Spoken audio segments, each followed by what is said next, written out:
ನಮಸ್ಕಾರ ಎಲ್ಲರಿಗೂ. ಇವತ್ತು ನಾವು ನಿಮಗೆ ಎರಡು ರೀತಿಯ ಹಸಿ ಗೊಜ್ಜುಗಳನ್ನ ತೋರಿಸ್ಕೊಡಕತ್ತೀವಿ ರೀ. ನೀವು ಅಂತಿರ್ತೀರಿ ಬಾಯಿ ರುಚಿ ಕೆಟ್ಟೈತ್ರಿ, ಏನು ತಿಂದ್ರೂ ಚಲೋ ಅನಿಸ್ವತ್ತಾಗಿತ್ತು, ಒಟ್ಟು ಒಂದು ಸ್ವಾದನ ಗೊತ್ತಾಗತ್ತು ಅಂತ ಅಂತಿರ್ತಿರ್ತಿರಲ್ಲ. ಅವಾಗ ಈ ರೀತಿಯ ಸಿಂಪಲ್ ಆಗಿರುವಂತಹ ಎರಡರೊಳಗೆ ಒಂದು ರೆಸಿಪಿಯನ್ನು ನೀವು ಮಾಡಿ ನೋಡಿದ್ರಿ ಅಂತಂದ್ರೆ ಭಾಳ ಇಷ್ಟಪಡ್ತೀರಿ, ಭಾಳ ಮಸ್ತ್ ಅನಿಸ್ತೈತಿ ನಿಮಗೆ. ಹಾಗಾದ್ರೆ ಚಾನಲ್ ಸಬ್ಸ್ಕ್ರೈಬ್ ಮಾಡಿಲ್ಲ ಅಂತಂದ್ರೆ ಮಾಡಿಬಿಡ್ರಿ ಜಲ್ದಿ. ಮೊದಲನೇದಾಗಿರುವಂತಹ ಸಿಂಪಲ್ ಆಗಿರುವಂತಹ ಹಸಿ ಗೊಜ್ಜನ್ನು ನಾವು ನಿಮಗೆ ಫಸ್ಟಿಗೆನ ತೋರಿಸ್ತೀವಿ ರೀ. ಅದನ್ನು ಮಾಡೋದು ಭಾಳ ಅಂದ್ರೆ ಭಾಳ ಸುಲಭ ಐತ್ರಿ.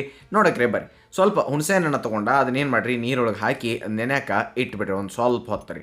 ಅದಾದ ನಂತರ ಒಂದು ಪಾನ್ಯಾಗ ಒಂದೀಟ ಎಣ್ಣೆಯನ್ನು ನೀವು ಕಾಯಕ್ಕಿಟ್ಟು ಕಾದಿರುವಂಥ ಎಣ್ಣೆ ಒಳಗೆ ನೀವೇನು ಮಾಡಿರಿ, ಈ ಜೀರಿಗೆಯನ್ನು ಹಾಕಿರಿ. ಜೀರಿಗೆ ಆದ್ಮೇಲೆ ಹಸಿ ಮೆಣಸಿನ್ಕಾಯಿಗಳನ್ನ ಖಾರ ಕಡಿಮೆ ಇರುವಂಥವು ನೋಡ್ಕೊಂಡು ಎಷ್ಟು ಬೇಕೋ ಅಷ್ಟು ಹಾಕಿ ಕರಿಬೇವನ್ನ ನೀವು ಸೇರಿಸಿ ಇವನ್ನ ಸ್ವಲ್ಪ ಹೊತ್ತು ಆ ಕಡೆಯಿಂದ ಈ ಕಡೆ ಈ ಕಡೆಯಿಂದ ಆ ಕಡೆ ಅಂತ ಹೇಳಿ ಫ್ರೈ ಮಾಡ್ಕೊರಿ. ಗೊತ್ತಾದ್ರಿ? ಹಸಿಮೆಣಸು ಕರಿಬೇವು ಇದೆಲ್ಲ ಆದ್ಮೇಲೆ ಈ ಕಡೆ ನೀರೊಳಗೆ ಏನು ಹುಣಸೆ ಹಣ್ಣು ಇದ್ರೆ ಅದನ್ನ ಸ್ವಲ್ಪ ಈ ರೀತಿ ಕಿವುಚ್ಕೊಂಡು ಚಲೋತ್ನಂಗೆ ಕಿವುಚಿ ರೆಡಿ ಮಾಡ್ಕೊಂಡು ಇಟ್ಕೋರಿ. ಖಾರ ಕಲ್ಲೊಳಗೆ ಈ ಹಸಿಮೆಣಸು ಜೀರಿಗೆ ಆಮೇಲೆ ಕರಿಬೇವನ್ನ ಕರೆದಿದ್ದ ಏನು ಫ್ರೈ ಮಾಡಿದ್ದು ಅದ್ರ ಜೊತೆ ಸ್ವಲ್ಪ ಉಪ್ಪು ಹಾಕಿ ಕುಟ್ಕೊಳ್ಬೇಕಾಕೈತೆ ರೀ. ತೀತ್ರಿ ಚಂದಂಗೆ ಒಂದು ಈಟ ದಮ್ದಮ್ಮಂಗೆ, ಭಾಳ ದಮ್ದಮ್ಮಂಗೂ ಅಲ್ಲ, ಒಂದು ಈಟ್ ಪೂರ್ತಿ ಸಣ್ಣನೂ ಅಲ್ಲ, ಹಂಗೆ ನೀವು ಇದನ್ನು ಕುಟ್ಟಿ ತಯಾರು ಮಾಡ್ಕೊಂಡು ಇಟ್ಕೊಂಡ್ಬಿಡ್ರಿ. ಮುಂದಕ್ಕೆ ಇದನ್ನು ಒಂದು ಬೌಲ್ದಾಗ ಹಾಕಿರಿ. ಬೌಲ್ದಾಗ ಹಾಕಿ ಅದಕ್ಕೆ ಏನು ಮಾಡಿರಿ, ಸ್ವಲ್ಪ ಸಣ್ಣಗೆ ಕಟ್ ಮಾಡ್ಕೊಂಡಂತಹ ಉಳ್ಳಾಗಡ್ಡಿ, ಹಂಗೆ ಆ ಒಂದು ಖಾರ ಅಂದರೆ ಇದೇಗೆ ಮಾಡಿದ್ರಿ ಅದ್ರ ಜೊತೆ ಅರಿಶಿನ ಪುಡಿ, ಹಂಗೆ ಸ್ವಲ್ಪ ಇದ್ರೊಳಗೆ ಕೊತ್ತಂಬರಿಯನ್ನು ಹಾಕಿ ಅದನ್ನು ಮಿಕ್ಸ್ ಮಾಡ್ಕೊರಿ. ಕೈಯಿಂದನ ಚಂದಂಗೆ ಒಂದು ಈಟ ಕಲ್ಸ್ಕೊಂಡ್ಬಿಟ್ರೆ ಮುಗಿದು ಹೋಗ್ತೈತ್ರಿ. ಇದು ಸಿಂಪಲ್ ಆಗಿರುವಂಥ ರೆಸಿಪಿ ಅಂತ ಹೇಳಿದ್ದೇನೆ ರೀ. ಇದು ಭಾಳ ಅಂದ್ರೆ ಭಾಳ ಈಸಿ ರೀ ಮಾಡೋಕೆ. ಆಮೇಲೆ ಇದ್ರೊಳಗೆ ಒಂದು ಈಟ್ ಸಣ್ಣಗೆ ಕಟ್ ಮಾಡ್ಕೊಂಡ್ರೆ ಒಂದು ಹಸಿಮೆಣಸನ್ನು ಹಾಕಿರಿ. ಆಮೇಲೆ ಒಂದು ಟೊಮ್ಯಾಟೋನ ಸಣ್ಣಗೆ ಕಟ್ ಮಾಡಿ ನೀವು ಇಲ್ಲಿ ಹಾಕಿ ಅದನ್ನು ಸಹ ಇದ್ರ ಜೊತೆ ಮಿಕ್ಸ್ ಕೊಡ್ರಿ. ಇಷ್ಟ ನೀವು ಮಿಕ್ಸ್ ಮಾಡಿದ ನಂತರ ಮುಂದಕ್ಕೆ ಆಗಲೇ ಏನು ಮಾಡಿ ಇಟ್ಕೊಂಡಿದ್ದು ನೋಡಿರಿ ಹುಣಸೆಹಣ್ಣಿನ ನೀರು, ಅದನ್ನು ನಾವಿಲ್ಲಿ ಸೇರಿಸ್ಬೇಕ್ರಿ. ಹುಣಸೆಹಣ್ಣು ಅದ್ರಾಗಿಂದ ಎಲ್ಲ ತೆಗಿರಿ, ಹುಣಸೆಹಣ್ಣಿನ ರಸನ ಇದ್ರಾಗ ಹಾಕಿರಿ. ಹಾಕಿ ನಿಮ್ಗೆ ಎಷ್ಟು ಬೇಕೋ ನೋಡ್ಕೊಂಡು ಅಷ್ಟು ಇದಕ್ಕೆ ನೀರನ್ನು ಸೇರಿಸಿ ಸ್ವಲ್ಪ ಬೆಲ್ಲ ಅನ್ನ ಹಾಕಿರಿ. ಅದಾದ ನಂತರ ಅದನ್ನು ನೀವು ಕೈಯಿಂದನ ಮಿಕ್ಸ್ ಮಾಡಿರ್ತೀತ್ರಿ. ಈ ರೀತಿಯಾಗಿ ನೀವು ಮಾಡ್ಕೊಳ್ಬೇಕ್ರಿ. ಮ್ಯಾಲೆ ಇನ್ನೊಂದು ಇಟ್ಟು ಬೇಕಂದ್ರೆ ಟೊಮ್ಯಾಟೊ ಉಳ್ಳಾಗಡ್ಡಿ ಅದು ಹಾಕ್ಬೋದು.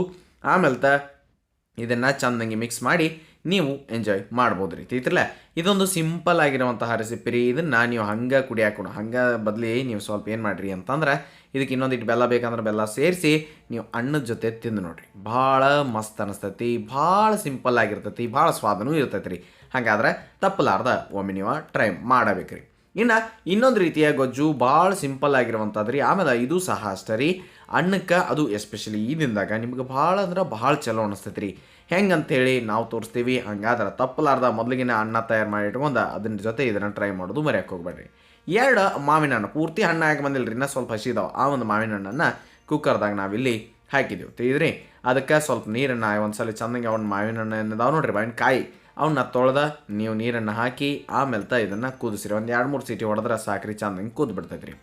ಆಮೇಲೆ ಈ ಕಡೆ ಮುಂದಕ್ಕೆ ಅವೆರಡು ಚಲೋ ತಂಗಿ ಆ ಕಡೆ ಅನ್ನನೂ ಮಾಡಿಟ್ಕೊರಿ, ಈ ಕಡೆ ಗೊಜ್ಜನ್ನು ಮಾಡಾಕ್ತಿರ್ತೀರಿ.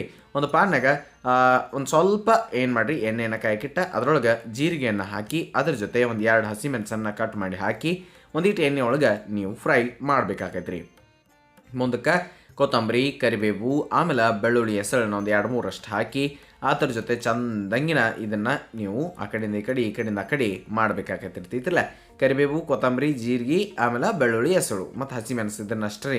ಒಂದು ಈಟ ಹೊತ್ತು ಆ ಕಡೆಯಿಂದ ಈ ಕಡೆ ಈ ಕಡೆಯಿಂದ ಹೊತ್ತು ಆ ಕಡೆ ಮಾಡ್ಕೋತಾ ಹೋದ್ರೆ ಭಾಳ ಮಸ್ತ್ ಆಕೈತಿ. ಅದ್ರ ಜೊತೆನ ಒಂದು ಈಟ ಇಂಗನ್ನು ನಾವಿಲ್ಲಿ ಸೇರ್ಸಾಕತ್ತೀವಿ ರೀ. ತೀತ್ರಿ ಇಂಗು ಸ್ವಲ್ಪ ಹಿಂಗೆ ಹಾಕಿರಿ ಅಂದ್ರೆ ಭಾಳ ಚಲೋ ಆಗ್ತೈತಿ, ಮತ್ತೊಂದು ಇಟ್ಟು ಫ್ಲೇವರನ್ನು ಬರ್ತೈತೆ ರೀ. ಮಾವಿನಕಾಯಿ ಏನು ನಾವು ಕುದಿಸಾಕಿಟ್ಟಿದ್ದೀವಲ್ಲ ಅದು ಪೂರ್ತಿಯಾಗಿ ಕುದ್ದಿರ್ತಾವು, ತಾವು ಅದನ್ನು ನೋಡ್ಬೋದು ರೀ. ಇವನ್ನ ನೀವು ತಕ್ಕೋರಿ ಹೊರಗೆ ತಕ್ಕಂದ್ರೆ ಅದ್ರ ಸಿಪ್ಪಿ ಏನಿರ್ತೈತಿರಲ್ಲ ಅದನ್ನು ತೆಗೆದು ಬಿಡಬೇಕಾಕೈತೆ ರೀ. ಮ್ಯಾಗಿಂದ ಸಿಪ್ಪಿಯನ್ನು ನೀವು ತೆಗೆದು ಬಿಡ್ರಿ. ಗೊತ್ತಾತಿರಲ್ಲ ಎರಡು ನೀವು ಎಷ್ಟು ಒಂದಾಗ ತೊಗೊಂಡ್ರು ನಡಿತೈತಿ, 2 ತೊಗೊಂಡ್ರು ನಡಿತೈತಿ, ಅಥವಾ ಎಷ್ಟು ಮಾಡತ್ತಿರ್ತೀರೋ ನೋಡ್ಕೊಂಡು ಅಷ್ಟು. ನಾವಿಲ್ಲಿ 1 ತೊಗೊಂಡಿದ್ದೀವಿ ಈಗ. ಆಮೇಲೆ ಅದನ್ನು ಚಲೋತ್ನಾಗಿ ಈ ರೀತಿಯಾಗಿ ಬಿಡಿಸ್ಕೊಳ್ಬೇಕಾಗತ್ತೆ ತೀತ್ರಿ.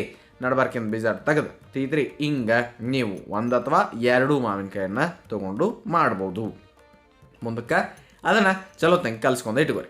ಇನ್ನು ಆಗಲೇ ಏನು ನೀವು ಖಾರ ಅಂದ್ರೆ ಈ ಮೆಣಸನ್ನು ಮತ್ತು ಉಳಿದಿದ್ದನ್ನೆಲ್ಲ ಹುರಿದಿಟ್ಟಿದ್ರಲ್ಲ ಇದನ್ನು ಇದೇಗಿ ನಂಗನ ಸೇಮ್ ಖಾರ ಕಲ್ಲೊಳಗೆ ಹಾಕೋದು ಕುಟ್ಟೋದು ಅಷ್ಟು ನೀವು ಮಾಡೋದು ಮರೆಯೋಕ್ಕೆ ಹೋಗಬೇಡ್ರಿ. ತೀತ್ರಿ ಆದರೆ ಭಾಳ ಸಣ್ಣಂಗೆಲ್ಲ ಸ್ವಲ್ಪ ದಮ್ಮಂಗೆ ಉಳಿದು ಬೆಳ್ಳುಳ್ಳಿ ಅಲ್ಲೇ ಒಂದು ಈಟ ಬಿಡ್ರಿ. ಉಳಿದಿದ್ದನ್ನು ನೀವೇನು ಮಾಡಿರಿ, ಈ ಮಾವಿನಕಾಯಿ ಎಲ್ಲ ಕಲ್ಸ್ಕೊಂಡಿಟ್ಟಿರಿ ನೋಡಿರಿ ಅದರೊಳಗನ್ನ ಸೇರಿಸಿ ನೀವು ಅದನ್ನು ಮಿಕ್ಸ್ ಕೊಡಬೇಕಾಗೈತ್ರಿ. ಬೆಳ್ಳುಳ್ಳಿ ಅದ್ರಾಗನ ಹಾಕಿಬಿಡ್ರಿ.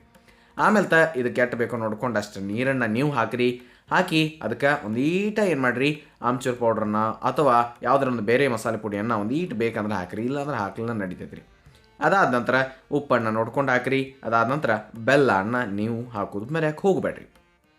ಮತ್ತು ಹಸಿವಣ ಹಿಂಗೆ ಈ ಉಳ್ಳಾಗಡ್ಡಿ ಆಮೇಲೆ ಟೊಮ್ಯಾಟೊ ಇವನ್ನೆಲ್ಲನೂ ಹಾಕಿರಿ, ಅದನ್ನು ಮರ್ಯಾಕೆ ಹೋಗಬೇಡ್ರಿ. ಸಣ್ಣ ಕಟ್ ಮಾಡಿರಿ.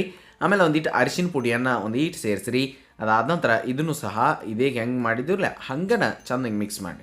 ಈ ಒಂದು ರೆಸಿಪಿ ಸಿಂಪಲ್ ಆಗಿರುವಂಥ ರೆಸಿಪಿ ಅನ್ನದ ಜೊತೆ ಭಾಳ ಚಲೋ ಅನಿಸ್ತೈತಿ. ನಿಮಗೆ 100% ಹೇಳ್ತೇನೆ ನಾ ಅಂತರೂ.